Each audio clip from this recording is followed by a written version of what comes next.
Imagine someone is asking you who are good people, and your answer is very simple. All those people who are not bad people are good people. Now, can you answer so?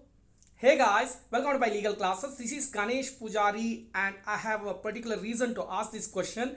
But before going to answer, we are discussing the general explanation, that is the chapter 2 of Indian Penal Code, which covered from section 6 to 52A. And in that series, this is my fourth video where we are going to focus on just one single section, that is section 22, which is all about movable property.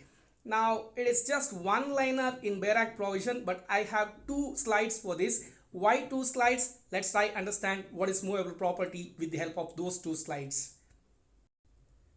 Section 22 of Indian Penal Code defines what is movable property by saying the words movable property are intended to include corporeal property of every description except land and the things attached to the earth or permanently fastened to anything which is attached to the earth.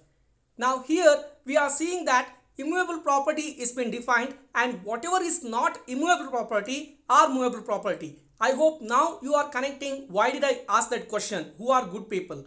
Now to understand movable property, it is necessary that we need to understand what are immovable property. And remember, in a particular case, when a particular section is discussed, it is not just one law. Whatever laws are connected to that particular concept, they all will be discussed. So to understand immovable property, we have to take the help of Transfer of Property Act, General Clauses Act, as well as Registration Act. So I have definition of all these three acts on immovable property in my next slide. But basically, let us try understand what are immovable property with this slide only.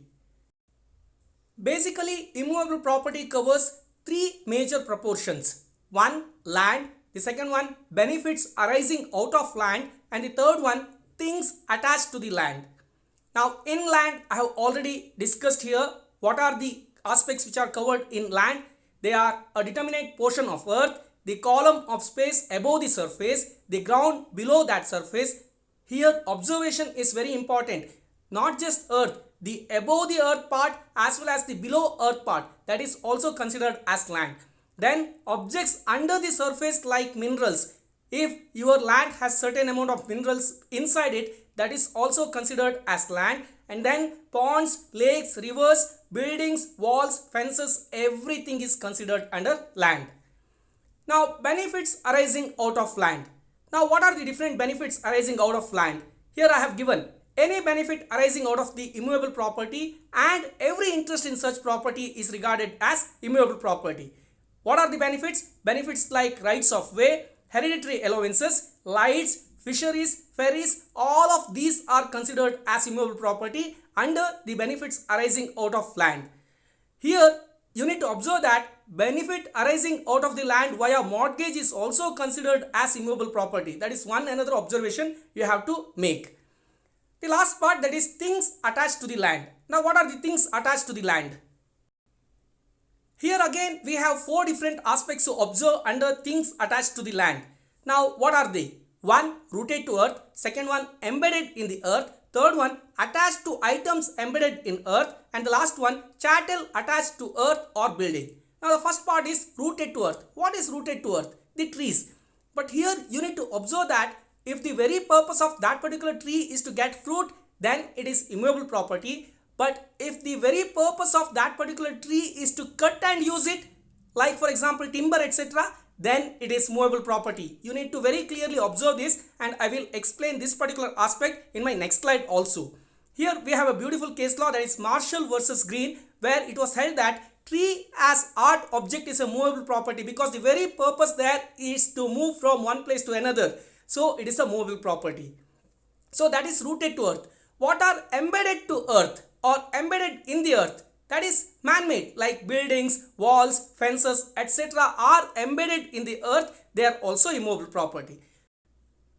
Now that we understood what are rooted to earth and what are embedded in the earth, the third one is coming from the second one, that is attached to items embedded in the earth. Now what are embedded in earth?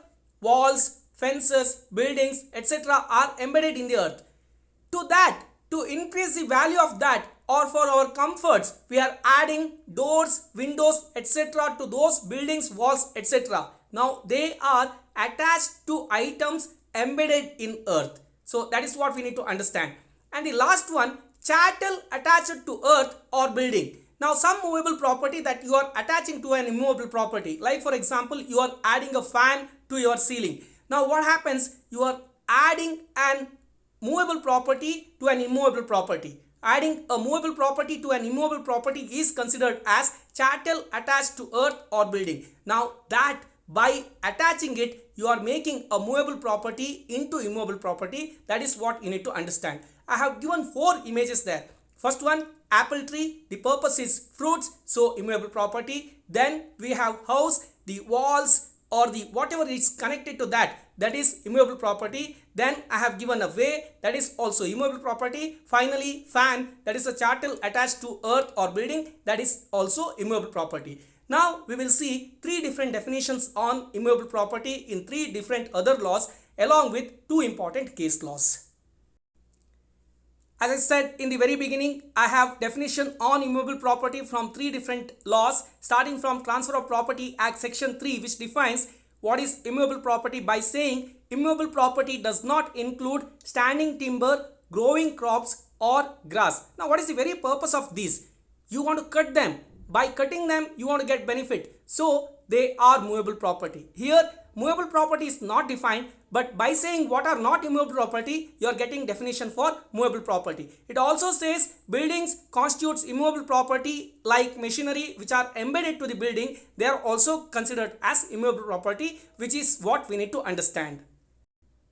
Then comes General Clauses Act 1897 section 3 clause 26, which says immovable property shall include land, benefits arising out of the land and things attached to the earth or permanently fastened to anything attached to the earth. I don't think I need to explain anything on this because we have discussed in detail in my previous slide.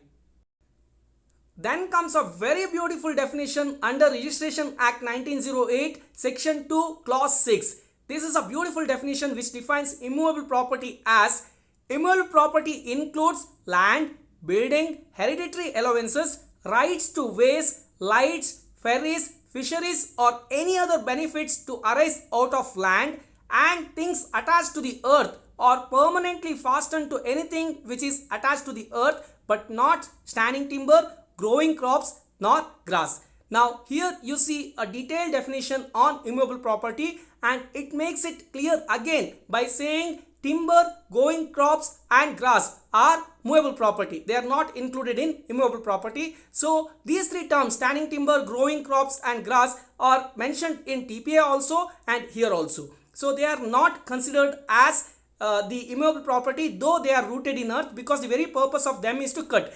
Now whatever you have understood from these 3 definitions, you have understood what are immovable property. All those other than these are considered as movable property. That is why I asked who are good people. Now you know all of those which are not immovable property, they are considered as movable property.